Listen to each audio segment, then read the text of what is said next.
What's going on, guys? Main Event Matt here. I'm here bringing my weekly SmackDown review.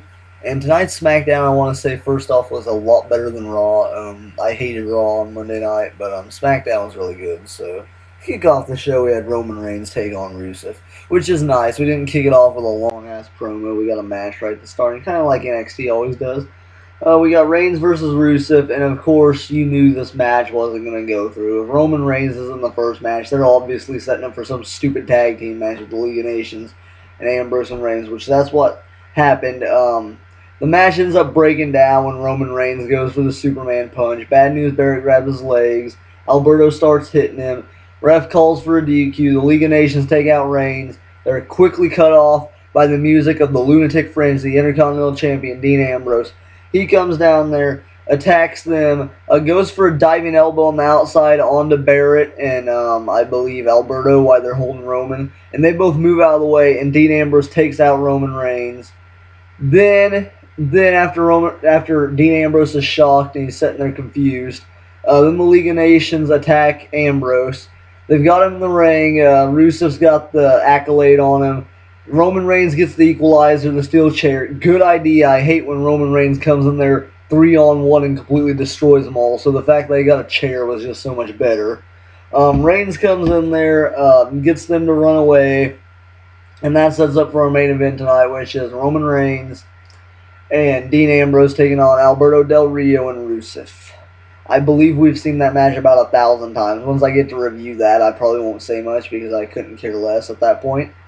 But then we get a segment backstage with Dean Ambrose and Renee Young, and she's asking him if when he attacked Reigns earlier tonight, if that was intentional. And Ambrose says, "Yeah, I know I'm a little bit crazy. You know, crazy like it's 3 a.m. The cops just showed up crazy," which I love that analysis. But very, very great promo from Ambrose, and he's saying, "What happens at Fastlane, that's not going to be an accident, but tonight, me and Reigns, sometimes we beat each other up, and sometimes we beat up other people. Tonight, we're beating up other people. And those are the best nights." And then we go on to have Callisto take on Kevin Owens in a very interesting match. We had Dolph Ziggler on commentary, which that played a big part in it, of course.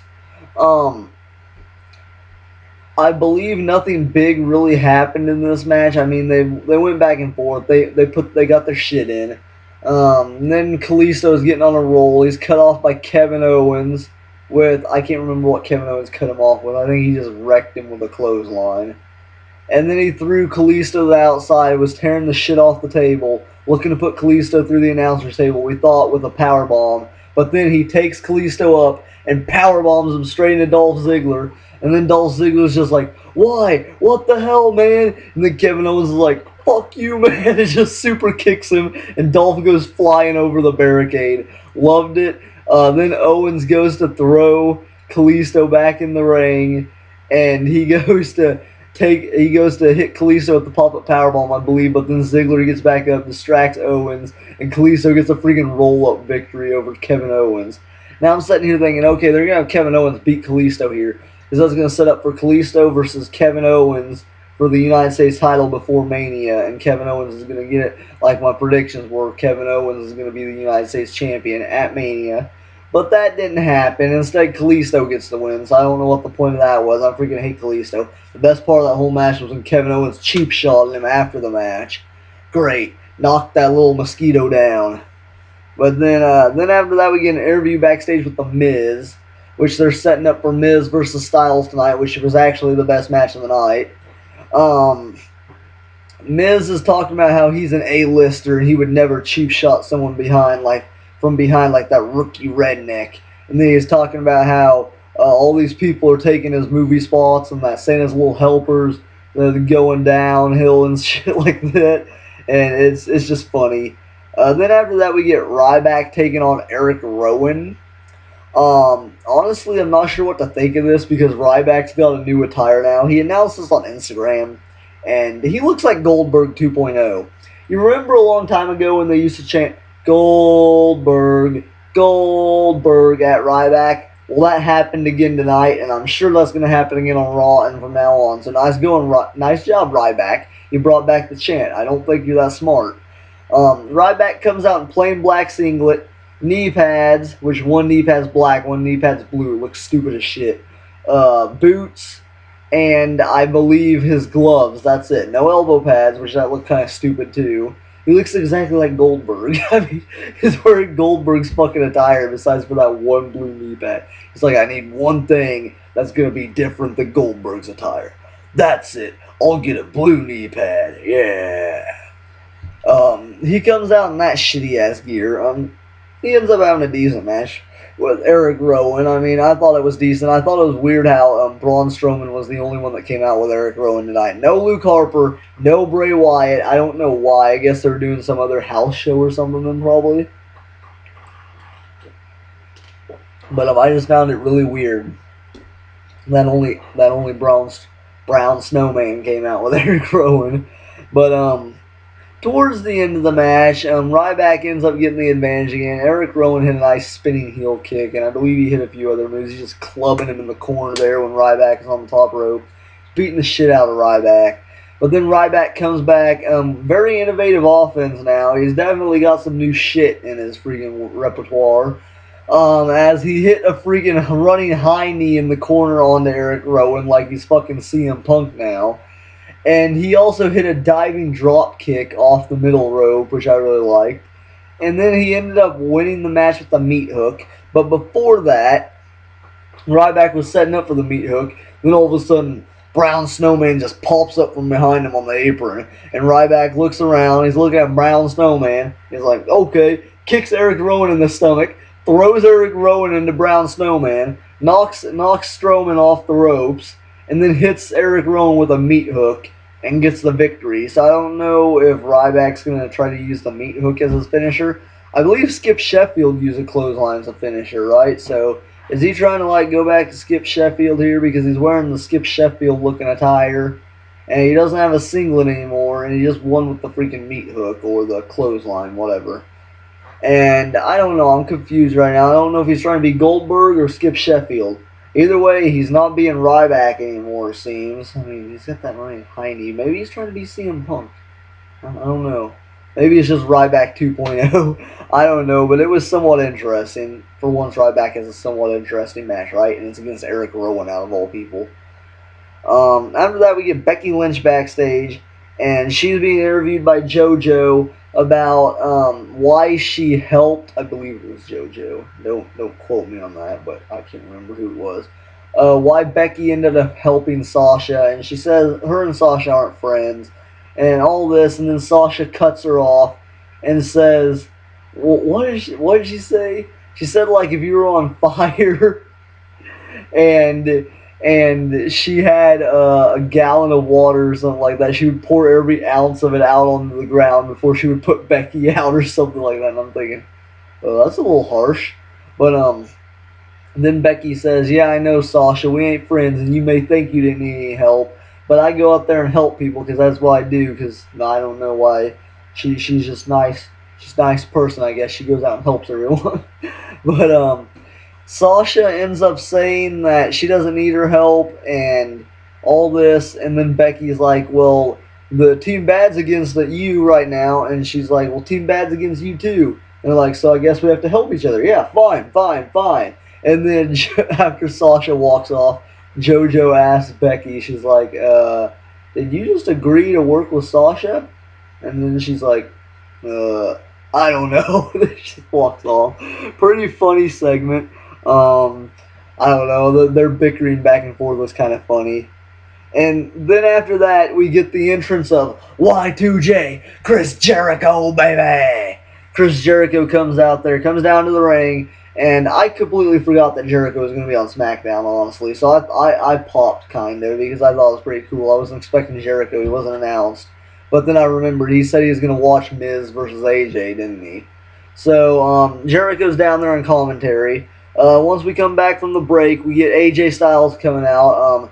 The match starts off pretty decent. It's just strikes back and forth for the most part. Then AJ gets the advantage with a drop kick. Then Miz quickly takes advantage after that and starts beating down Styles again. Then later on in the match, this was a long ass match. Like, they had to take 2 commercial breaks during this match. That's how long it was. It was a long ass freaking match. I was surprised. Like, they got all their moves in, and it wasn't half bad of a match. AJ Styles can make The Miz look good. That's how good, that's how phenomenal AJ is. But, the whole time Jericho's on commentary just putting AJ over, which was good too. Um, and he's also helping The Miz out too by saying that you can't take The Miz lightly because he's a former WWE champion, which that's true. He is a former WWE champion, so you shouldn't take him lightly at least. But this was, like I said, this was a very good match. AJ ended up coming back towards the end of the match with all those strikes, those freaking spinning back fist, clothesline. I don't know what the fuck he does. He does like a shit ton of strikes there, like really quick, like Samoa Joe style. But he did all those. Miz once again takes advantage, hits that kneeling DDT, then starts working over AJ some more. AJ gets the advantage once again, dives to the outside, jumps over the ropes and does the flying forearm smash on the outside to Miz when he lands, which was freaking awesome. Then he throws the Miz back in, goes for the fireman's carry neck breaker over the knee thing. He hits that. Then somehow Miz gets the advantage again, and they have to take another commercial break. Like I said, this was a long ass. This is like a pay-per-view length match, in my opinion. Very long. Then when we come back from the break, I believe Miz is still in control. No, AJ's gotten control after that. Does a diving crossbody, that forearm thing in the corner. Takes the Miz down. Then he sets up for the Styles Clash, I believe. And Miz counters it. Then Miz is looking for the mic check. No, not the mic check. Why did I say that? Mister! No, not the mic check. The skull crushing finale. AJ breaks out of it, hits a Pele kick. Very good combo for the Pele kick. Now here I'm sitting here thinking, is AJ's new finisher the Pele? Like, are they not letting him do the Styles Clash anymore? Because earlier the Miz mentioned that a Pele kick's not going to take him out. So I was thinking maybe AJ gets the pin on him. I mean, Ryback got the pin with a clothesline, so I mean, why not? But no, Miz kicks out. The match continues. AJ goes for the Styles Clash. Miz counters it into the seated roll-up like Jericho did on Raw. AJ counters into his own roll-up, and Jericho's like, oh my god, this is what happened on Raw. Is he going to get him? And Jericho saying that made me think he's going to get him. But nope, Miz kicks out. Then Miz rolls through. I believe he was going for the figure 4. AJ kicks him off. Miz runs at AJ. AJ catches his leg, rolls him into the calf killer, which is now in WWE known as the calf crusher, funny enough. I guess killer's not PG enough for him, so they have to call it the calf crusher. But whatever, it's still cool. I loved when AJ rolled into it. That made me flip out. Calf killer's not as big of a deal as the Styles Clash because he didn't start using that till later in his career. Like after he turned like that dark stage in TNA, if you know what I'm talking about. I think that's when he started using the calf killer. But very cool that they're still letting him do the calf killer though. I really like that. AJ picks up the one with the calf killer. Miz taps out. Now here's the big news afterwards. Jericho gets the mic, says, AJ, well, you're good. We all knew that, but are you great? And then Jericho has a proposal. Next week on SmackDown, big match, big announcement. AJ Styles versus Chris Jericho 2. AJ accepts, but when he does, he pulls Jericho in, and I love this. He says, Chris, I'm not great. I'm phenomenal. Best part of the whole thing.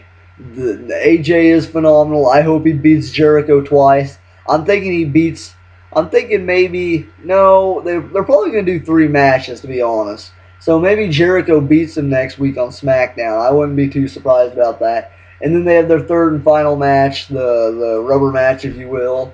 And AJ Styles defeats Chris Jericho at Fastlane. That's what I'm going to say. AJ's going to win the feud. Jericho might win the next match, though, or Jericho could win the 3rd match at Fastlane. Maybe he wants another match for some reason. I don't know. But I think Jericho's going to be the first one to beat AJ Styles. I think that would be best.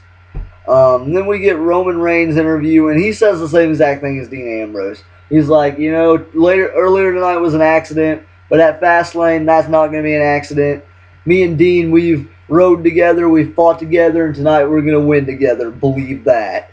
Um, and then after that, probably the best part of the night, like comedy-wise, for sure, like segment-wise, I should say. Match-wise, it was Styles versus The Miz, but segment-wise, we had the New Day come out, and to find out when we come back from a commercial break, they're going to be taking on the Social Outcasts.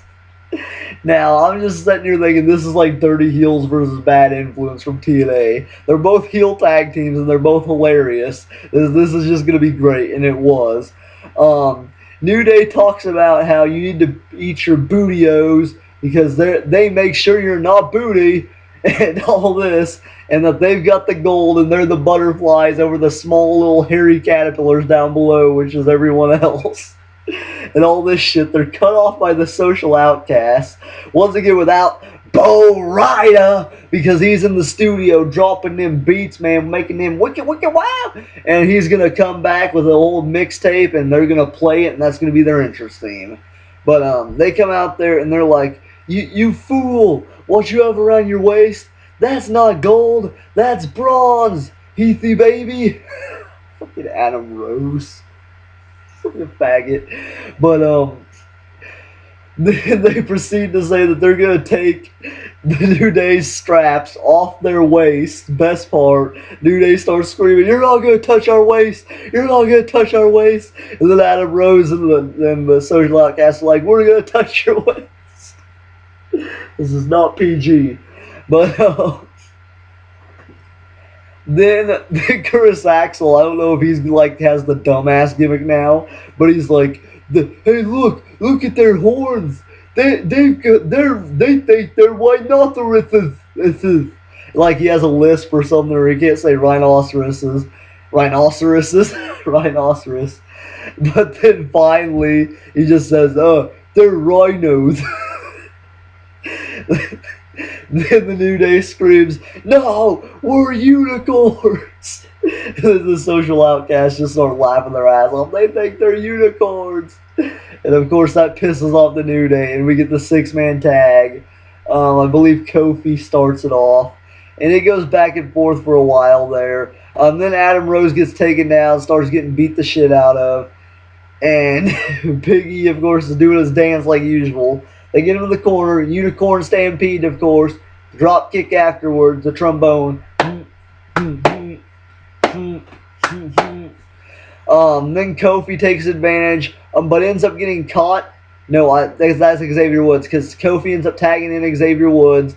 Xavier Woods does the big tornado DT. Then he backs up in the corner, goes for the honor roll. When he flips into the honor roll, Adam Rose catches him out of mid-move into a spine buster, 6 spot. Then Adam Rose ends up making the tag to the Axeman. The Axeman comes in. He's taking it to him. He's clotheslining him. He's beating the shit out of him. Then he hits some big solid knee to the face of Kofi after Kofi goes for the Trouble in Paradise kick. Misses. I believe Kofi went for the SOS before that, and Curtis Axel countered out of it. It was really cool counters back and forth. And then Axel ends up hitting a big knee lift. Goes to pin Kofi. Then Kofi kicks out. No, it gets broken up by Xavier, I believe. And then someone comes in and takes out Xavier. Then Big E takes out him. Then Adam Rose takes out Big E. Okay, it's Heath Slater took out Xavier Woods. Adam Rose takes out Big E. They're all on the outside. Curtis Axel hooks his feet on the ropes. Adam Rose gets kicked off via the Trouble in Paradise kick. Then Curtis Axel goes for a roll-up, puts his feet on the ropes, but Xavier Woods gets up and knocks his feet off the ropes. Adam Rose comes, takes him out, or Heath Slater does, I mean. And then Big E takes out Heath. And then Kofi rolls up Curtis Axel and puts his feet on the ropes and gets the win with that. It's like when Bad Influence fought the Dirty Heels and they're just eye-raking each other back and forth. That's what I'm talking about. They're just both using the same heel move back and forth, and it's hilarious. They just need to start low blowing each other back and forth, and they have a rematch. I hope we get the Social Outcast versus New Day for the titles at Fastlane. That'll be hilarious. But very solid match. It had a great ending. I loved it, even though it was a roll up. It was still freaking hilarious. So great ending. Then after that, we get a pointless match between Charlotte and Alicia Fox. Charlotte pretty much dominates this match. Alicia Fox doesn't do much. Charlotte ends up connecting with that neck breaker and then ends up locking in the figure eight and gets Alicia Fox to tap out. Nothing much here. The worst part of the whole match was afterwards when Alicia Fox is just whining, bitching in the ring. She's like, ah! I want to punch Alicia Fox in the fucking face so bad. She is so goddamn annoying. But other than that, Charlotte gets the win. I was cheering for Charlotte there. I just wanted her to beat her ass in like 2 minutes and then be done with it. So yeah, Charlotte ends up winning, of course. Moving on after that, we get a segment with Goldust and the R-Trizzle, and R-Truth is at his hotel, and he's talking about how he didn't rent movies on their television or whatever, and flying kites in Kansas or something like that. And he's like, I don't even fly kites. And then Goldust pops up with the freaking butler like room service hat on, and he asks R-Truth if he can carry his bag for him. Truth says no, and he doesn't want help from Mr. Weirdo. And then Goldust takes his bag. R-Truth's fighting over him with the bag, and then the bag flips open. All of Truth's laundry flies all over the place. All of his clothes, all over the place. He's got some fruity-looking tie-dye shirt that's way too small for him. Looks like it's little Jimmy's clothes. But Goldust picks up some of his clothes. R-Truth takes it from him. He's like, Mr. Weirdo, I do not want any of your help. See, he just takes his bag and walks off. And then Goldust picks up a pair of his boxers and like, Mr. Truth, Mr. What's Up? You forgot your underwear. R-Truth comes back, rips it out of his hands. Give me that. And then Goldust is like, well, if you don't want it, I'm sure I can fit in it.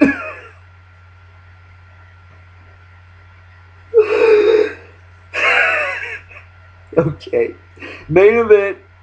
Ambrose and Reigns taking on Del Rio and Rusev Crush. This match wasn't much, to be honest. I'm just going to quickly talk about this. They just went back and forth. Ambrose gets the first hot tag, takes both of them out, does the missile drop kick off the top, sends Rusev to the outside, goes to dive onto him, I believe. Or no, he ends up getting taken down, then goes for a lunatic lariat. Then Rusev hits him with a super kick. He hits the lunatic lariat. They're both down. Tag to Reigns.